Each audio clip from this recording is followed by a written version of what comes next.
year ago this month, at 4800 San Jacinto in Houston, Texas, this man refused to take a step. For the past year, he's been virtually incarcerated in this country. He's undergone all of this for the obvious reason that he didn't have the courage to fight such as Joe Frazier, Jerry Quarry, and Jimmy Ellis. Why would you say that? I didn't have the courage to fight Joe Frazier and Jimmy Ellis and Jerry Quarry. I mean, why would you say that? I mean, you know, I've never showed no fear of nobody. And why would you, as many times as you have came to my fights, knowing you had money bet on other people, I beat them. I mean, why would you, seriously, I mean, why would you sit here on television and talk about me being afraid of Jerry Quarry or Joe Frazier? I mean, that's wrong. I mean, we just don't get along no kind of way. And you've been spreading that kind of gospel at every college campus in this country. Every college that I go to, everybody asks me about Howard Cosell. Why is it that you and Howard Cosell can't get along? And my answer is we just don't get along. I mean, you just talk a lot of stuff that don't make sense. I mean, why would you open up the show and you told me you would ask me a few nice questions. Why would you open up the show talking about I'm afraid of Joe Frazier and Jerry Quarry? You really believe that they have a chance against me? Well, I think you come to all of my fights. You follow me all over the world, Germany, London, Canada, and why? And you, I see you at ringside talking about these homemade champions. Now, do you really believe they could beat me? I'll answer that question in a moment. I first want to document your record. You were troubled by a less than mediocre southpaw named Mildenberger in Germany. You showed me nothing against Chevalo, relying upon the fact that he gave you water on the knees with low blow upon low. You've never seen me hurt or beat. What you mean I didn't show you nothing? That's the kind of appreciation I get from you coming all over the world. The company wouldn't pay your way to these countries for nothing. If I wasn't fighting so regular, you wouldn't have gotten to see the world. And now you're gonna down me because I'm not fighting and talk about I got trouble with these boys. I beat those boys easy. Now wait a minute.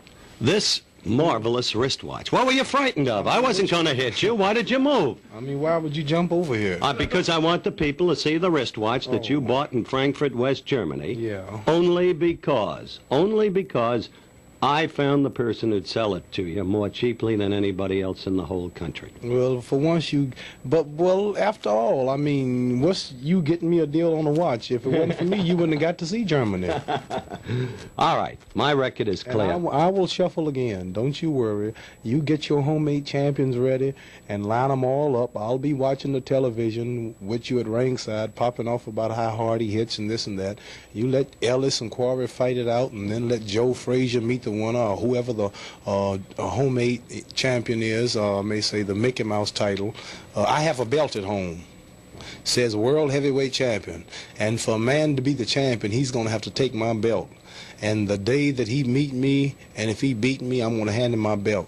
And I want you to be the announcer that night because I want to see you quiet. I want to quieten you at once and for all. Ah, you son of a gun, you've had enough fun with me. You know that the one guy who has persistently maintained that there is one heavyweight champion in this world is Howard Cosell. And I have said repeatedly that you could beat all of these guys. But you make a lot of cracks. I mean, you just said I had a lot of trouble with these boys, and you're talking about me getting out of boxing in time to duck Frazier and this and that, and I don't know what you're going to do. Mm-hmm. You don't look as broke as you're supposed to be. No, what you mean broke? Everybody says you're broke. You got no money. You gave it all to Elijah Muhammad. No, how could I give it to Elijah Muhammad? I mean, the government, the American government, took 90% of all of my money before I got it. You know that Lowell Sponsoring Group had that deal called the Joe Louis tax law. The fact of the matter is, the thing you've missed most over the past year were the steady vocal sparring sessions that we enjoyed on Wide World of Sports. Well, we had a lot of fun, but let's let the other boys have a chance and build some more contenders. After beating Zoe Foley, you know, no one was left for me to fight. So I think even if I was still fighting, it would have been good for me to step aside for 2 years and let them fight it out to see who deserves the honor to fight me. It's been fun.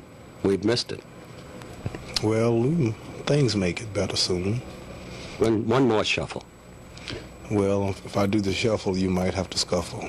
We've done that, too. Good luck to you. Thank you.